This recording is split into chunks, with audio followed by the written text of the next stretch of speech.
जय हिंद, वंदे मातरम। प्यारे छात्र छात्राओं, आप कैसे हैं?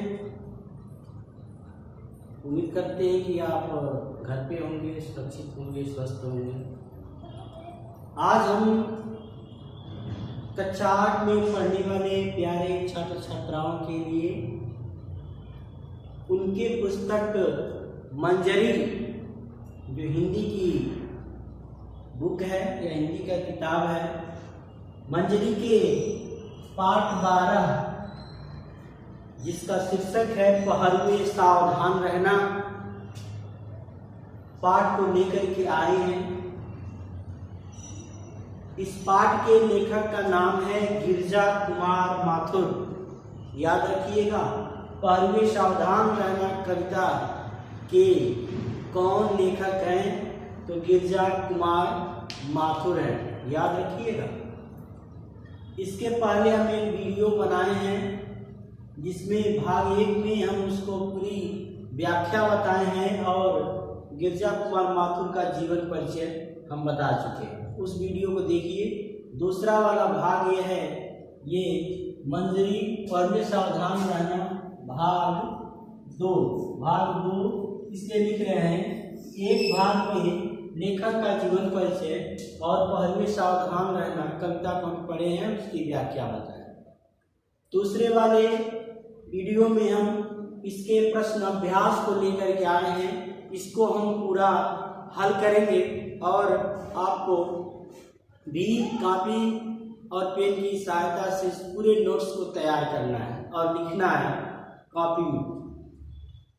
आपके किताब में देखिए शब्दार्थ दिया है, इसके ऊपर शब्दार्थ को सबसे पहले ये कीजिएगा कि अपने कॉपी में इसे लिखिएगा। लिखिए, ठीक है ना? लिखिएगा। लिखने से होता है कि लिखने से ही शब्दार्थ याद हो जाता है और फिर याद कर लीजिएगा। अभ्यास प्रश्न को हम शुरू करते हैं।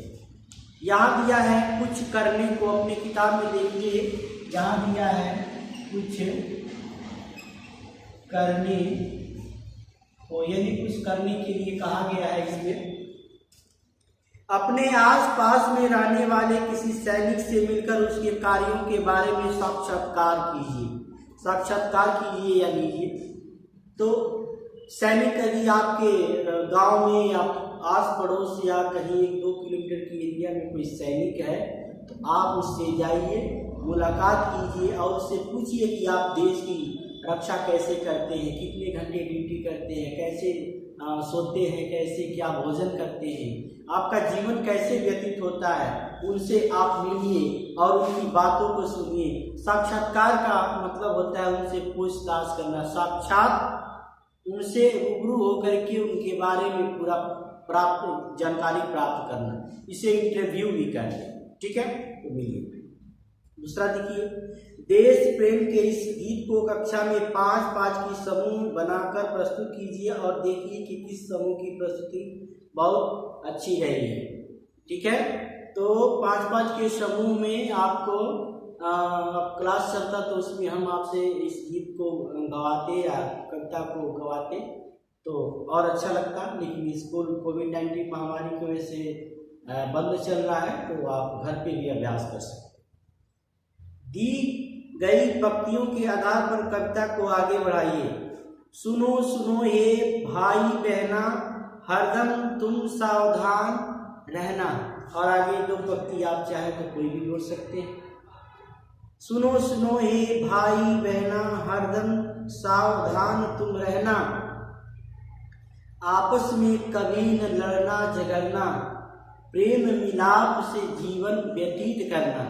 ये तुम आगे इस तरह की आप भी 2-4 लाइनें और ज्यादा लिख सकते हैं, ठीक है? विचार और कल्पना देखिए।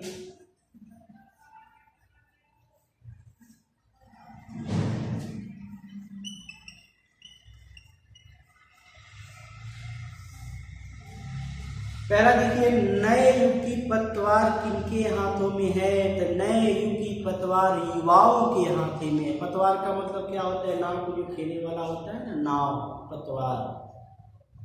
किसी भी नदी या समुद्र में पार कराने वाले नाविक जो होते हैं वो पतवार का काम करते, विषम परिस्थिति से जो उबार करके सम परिस्थिति में अच्छे वातावरण में लाने का काम करते हुए पतवार होते हैं। तो अपने इस नए युग के पतवार किनके हाथों में है? तो युवाओं के हाथ में है। स्वतंत्रता के बाद आज भी अनेक ऐसी समस्याएं हैं जो देश को तोड़ने में लगी हुई हैं। बताइए ये समस्याएं कौन कौन सी हैं? देश को तोड़ने का काम क्या है? सबसे पहले है जातिवाद, धर्मवाद।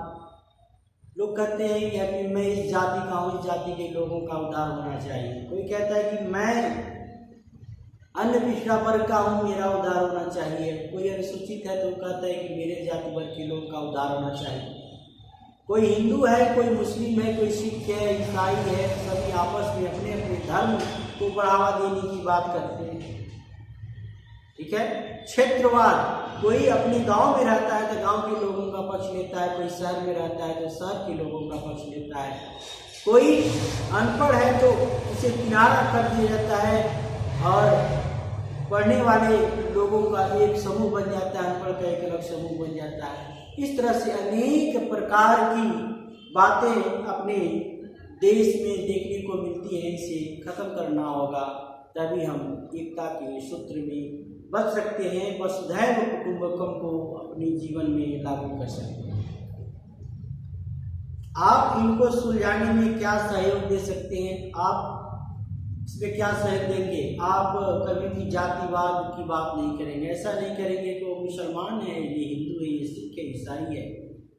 सपोज दैट आप मुसलमान हैं तो आप किसी हिंदू को ऐसा नहीं कहेंगे कि तुम्हारे धर्म में इतनी सारी गंदगी फैली हुई है, तुम्हारे धर्म के लोग ऐसे हैं, तुम लोग ऐसे रहते हो।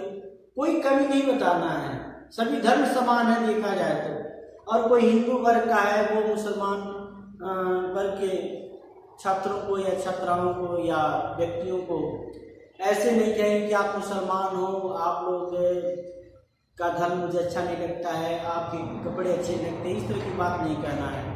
सबको मिला एक साथ रहना है। देखिए कितने घरों से विद्यार्थी एक साथ पढ़ने आते हैं और बड़े प्रेम से एक दूसरे के बगल में बैठ करके पढ़ाई कर रहे हैं। प्रेम की भावना होनी चाहिए, तभी हम अपने देश के विकास में एक पहरेदार का काम कर सकते हैं। ऐसा नहीं जो सीमा पे लड़ता है वही सबसे बड़ा है। भाई वो तो ड्यूटी अपना कर रहा है, आप अपनी ड्यूटी कहाँ तक कर पा रहे हैं, इस पर विचार करना होगा। धर्मवाद, क्षेत्रवाद, जातिवाद, किसी भी वाद को आप बढ़ावा नहीं देंगे, तभी आप सहयोग कर सकते हैं। ठीक है।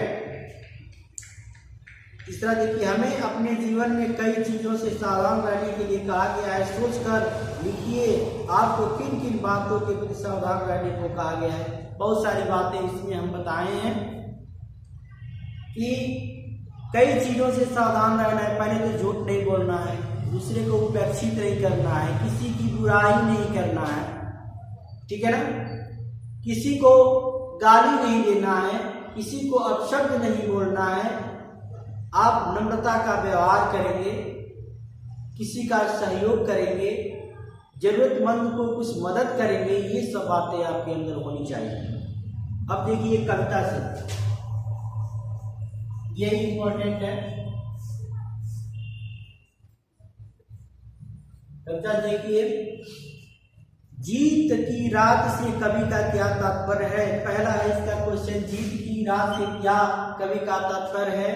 तो जीत की रात से कवि का तात्पर्य यह है कि स्वतंत्रता प्राप्ति की रात है, आज हमें जश्न मनाना चाहिए, ठीक है ना। ले युग की पतवार, दूसरा क्या है, ले युग की पतवार किसके लिए कहा गया है, तो सीमा के पहरेदारों के लिए ले युग की पतवार कहा गया है, ठीक है। तीसरा देखिए, निम्नलिखित पंक्तियों के भाव स्पष्ट कीजिए। तीसरा का क कह रहा है कि खुले देश के द्वार अचल दीपक समान रहना। इस पंक्ति में कवि ने बताया है कि देश स्वतंत्र हो गया, दीपक के समान अचल रहकर इसे प्रकाशित करना होगा, यही बात बताएगी। ख में देखिए, क्योंकि नहीं मिट पाई सुख की विगत सांवली को। इसमें नागरिकों के कर्तव्य को बताया गया है कि पराधीनता के समय जो हुआ अपने देश के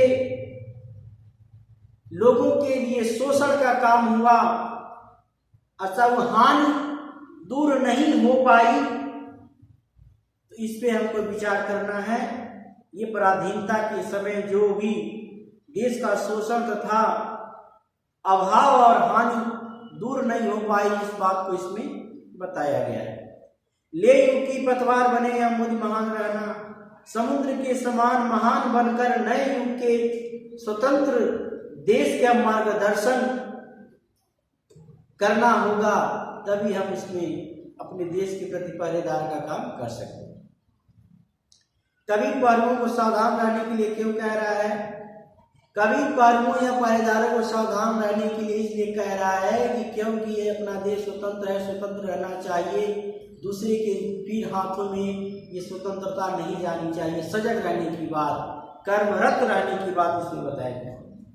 कविता की रिक्त पंक्तियों को पूरा कीजिए, अपने किताब से देख करके आप पूरा कर सकते हैं। चलिए मैं भी बता देता हूँ। ऊंची हुई मशाल हमारी, आगे क्या भरेंगे?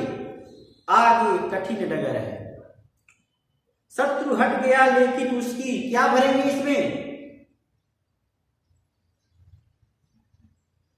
क्या भरेंगे? किताब में देखिए, शत्रु हट गया लेकिन उसकी छायाओं का डर है। शोषण से मृत है समाज, कमजोर हमारा घर है, किंतु आ रही नई जिंदगी यही विश्वास अमर है। याद तक हो गया। अब भाषा की बात देख लीजिए, ये इंपॉर्टेंट है, भाषा की बात। दीप्तिमान देखिए, दीप्तिमान दो शब्दों से मिलकर बना है। किससे किससे? दीप्ति और मान। दीप्तिमान शब्द बना हुआ है, तो दीप्तिमान शब्द में मान क्या है? मान क्या है? ये प्रत्यय है। क्या है? प्रत्यय है। प्रत्यय वे शब्द होते हैं जो किसी शब्द के बाद में लगकर उसके अर्थ में परिवर्तन कर देते हैं, प्रत्यय कहलाते हैं। पहले हम बताए थे, इसके वाले वीडियो में देखेंगे तो। मान, अब इसमें प्रत्यय है, इस तरह मान हो गया, फिर मति हो गया, फिर वान हो गया, फिर वती हो गया। ये सब क्या है? सभी प्रत्यय हैं। ये क्या है? प्रत्यय है। ये क्या है? ये सभी प्रत्यय है। नीचे दिया है, जुड़ने से संज्ञा शब्द विशेषण बन जाता है। शब्द के अंत में ई रहने पर मान अन्यत्र वान जोड़ते हैं। इनके नीचे लिखे शब्दों के मान वान जोड़कर क्या क्या जोड़ना है? मान और वान जोड़ करके नया शब्द बनाना है। देखिए यहाँ दिया है बुद्धि, क्या दिया है? बुद्धि। बुद्धि में वान लिखे, बुद्धिमान लिखेंगे नहीं, बुद्धिमान लिखेंगे। क्या भरेंगे इसमें? बुद्धि के साथ मान जोड़ देंगे। गति, गति में क्या भरेंगे? मान जोड़ देंगे, गतिमान। गुण, गुणवान, वान इसमें जोड़ेंगे। शक्ति, शक्ति मान जोड़ेंगे। ठीक है। रूप, रूपमान नहीं, वान, रूपवान, सबको आप लिख सकते हैं यहाँ पे।